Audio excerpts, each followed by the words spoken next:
D'abord, je vais m'adresser à Omar côté Infinity Advertising. On sait que les achats d'impulsion sont plus fréquents en magasin physique qu'en ligne, hein. On sait pourquoi, hein, livraison, il faut se déplacer, etc. Selon vous, quelles sont les principales différences entre justement les achats impulsifs et réfléchis entre ces deux canaux? Puisque ça existe aussi les achats impulsifs en e-commerce, hein, très tard le soir avec un coup dans le nez, on en a les achats impulsifs, hein. Bonjour à tous. On m'entend bien? Ouais. Je vais commencer avec un J'essaie chiffre. de vous réveiller, hein. Je vais commencer avec un chiffre et c'est 6% des achats sur le Drive sont des achats d'impulsion versus 20% en magasin physique. Donc il y a vraiment un gros écart entre ces deux canaux. Donc on sait très bien qu'en magasin physique, il y a tout ce qui est environnement sensoriel assez riche, hein, avec les présentoirs, les promotions, les têtes de gondole, etc. Là où en magasin en ligne, on a plus quelque chose de plus fonctionnel, orienté vers l'efficacité. Et tout l'enjeu aujourd'hui avec Mars, ça va être de passer d'achat d'impulsion à achat routinier planifié pour perdurer dans les paniers des consommateurs. Clara, justement, pourquoi il est crucial pour les marques d'adopter des stratégies assez distinctes entre ces deux types d'achats? Quand on parle de e-commerce vous concernant, c'est plutôt sur le Drive, hein, évidemment, là-dessus. Pourquoi c'est important d'adopter ces stratégies distinctes? Bonjour à tous. Effectivement, sur le Drive, les enjeux d'impulsion sont différents d'un point de vue physique. Il y en a quand même, hein. Il y en a, c'est plus dur d'aller les chercher et l'enjeu est justement ici. Sur les achats d'impulsion, on va davantage être sur quelque chose qui est très propre au shopper, de comment on va créer l'envie chez lui. C'est via des visuels impactants, de la promotion qui vraiment va nécessiter créer un sentiment d'urgence chez le shopper. Tandis que sur les achats qui sont plus listés, on va être sur des informations très concrètes qui vont permettre au shopper de comparer les produits. Et tout l'enjeu pour Mars Wrigley, qui interagit principalement sur ces achats d'impulsion avec de la confiserie, c'est d'aller créer et d'amplifier ces achats d'impulsion sur le Drive. Alors la créa est extrêmement importante, notamment sur l'achat impulsif justement, puisque voilà, de façon assez logique. C'est quoi les enjeux autour de ça justement, de ces visuels de campagne qui sont assez centraux pour aller chercher cet achat d'impulsion? Effectivement, aujourd'hui, la créative, c'est très très important. Il faut se différencier, il faut se démarquer. On est exposé à plus de 2000 publicités par jour. Et ça, Mars Wrigley l'a très bien compris et se démarque à travers des créatives assez émotionnelles, saisonniers, comme par exemple Halloween, le Nouvel An, etc. Mais en amont de la créa, ce qu'on va beaucoup travailler, ça va être la mixité d'achat. Je prends l'exemple de Freedance sur le marché du chewing-gum, vers où les consommateurs de chewing-gum se dirigent. Est-ce qu'ils vont vers la confiserie, le café, l'hygiène dentaire ou les apéritifs et chips? Derrière, on va travailler notre format display pour capturer l'attention auprès du client. Alors, en complément et lors des temps forts, ce qu'on fait très bien, c'est le format promo gaming qui, à travers une mécanique qui a vraiment poussé à l'achat le client et créé un sentiment d'urgence qu'on va aller travailler. Et dernier format, c'est le format Impulse, qui s'apparente beaucoup au nez de caisse en physique, qui va vraiment apparaître en bas de la validation du panier auprès des consommateurs Drive. Alors justement, Clara, on va essayer de se donner un exemple.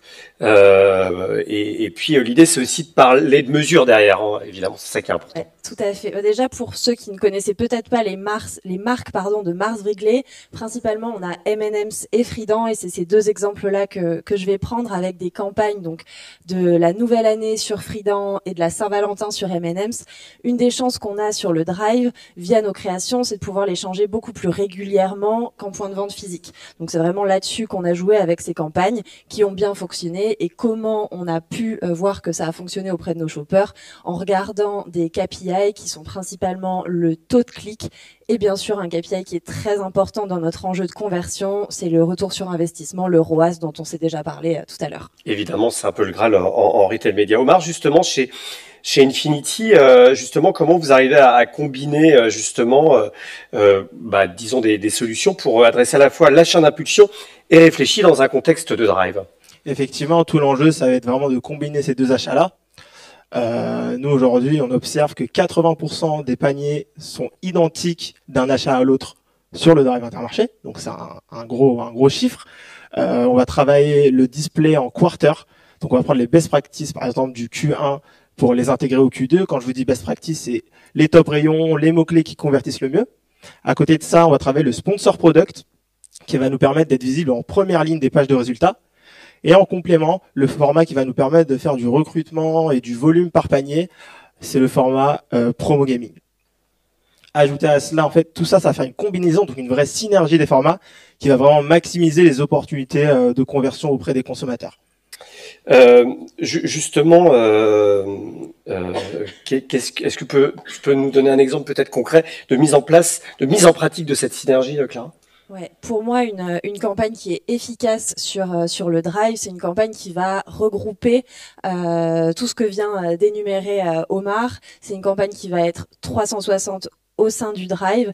Et là, l'exemple, c'est une campagne qu'on a pu mener à bien durant l'été, où on a mis en avant deux de nos marques principales, M&M's et Snickers, autant sur la confiserie de chocolat que sur la glace, donc vraiment de ciblée large. Et tout ça, ça a été une campagne réussie via les chiffres que vous voyez juste là, puisqu'on a eu 67% de chiffres, de clients recrutés, dont 40% qui auparavant achetaient des marques concurrentes. Et un KPI important, c'est le taux de réachat post-campagne qui était de 18%, donc au-delà de la moyenne. Et Omar, pour vous, c'est quoi les futurs défis, le next step, on va dire, sur justement le fait de développer ces deux types d'achats vraiment spécifiques sur un Drive? Next step, ça va être de continuer sur la même lancée. Aujourd'hui, ça fonctionne très bien. On a des beaux taux de croissance avec Mars Wrigley sur toute l'année. Donc, pourquoi changer une stratégie qui fonctionne très bien? Rendre l'expérience en ligne aussi engageante qu'en magasin physique, ce qui est assez important. Continuer d'innover en matière de personnalisation. Et on travaille extrêmement bien le bas de funnel, mais allez aussi travailler le haut de funnel, comme le disait Jérémy Hoy, donc à travers de l'extension d'audience, où on va aller cibler nos encartés fidélité en off-site, avec notamment des segments comme les abandonnistes, ou les acheteurs concurrents, ou même les acheteurs du segment impulsion. L'objectif, ça va être d'être visible, parce qu'on le sait tous aujourd'hui, être vu, c'est être choisi. Dernière chose, Clara, quel conseil tu pourrais donner peut-être à des marques qui sont là justement pour aller encore plus vers ces achats d'impulsion dans un contexte digital de Drive, on va dire? Ouais, je pense que déjà il y a un point très important. On se parle d'omnicanalité, de 360. C'est que moi, par exemple, là sur ce périmètre-là, je vais agir sur la conversion, donc le bas du funnel, mais ça doit venir s'accorder avec vraiment une stratégie 360 full funnel avec les équipes médias avec lesquelles on peut travailler pour vraiment susciter l'envie chez le shopper bien avant qu'il se rende sur le site de Drive. Donc vraiment ça c'est mon premier conseil, de réfléchir 360 et de faire simple, parce qu'on se parlait du nombre de fois où est exposé le shopper sur les sites de Drive et encore plus sur mobile. La taille des encarts c'est très petit, donc il faut faire simple avec un message percutant et réussir à créer cette envie chez le shopper. Après, il faut avoir une marque qui soit très parlante et visible. C'est votre cas avec M&M's, Trident, oui, je facilement pense qu'on a reconnaissable. Cette chance-là, avec des identités visuelles fortes qui nous permettent de miser sur ça. Merci en tout cas à vous deux pour ce partage.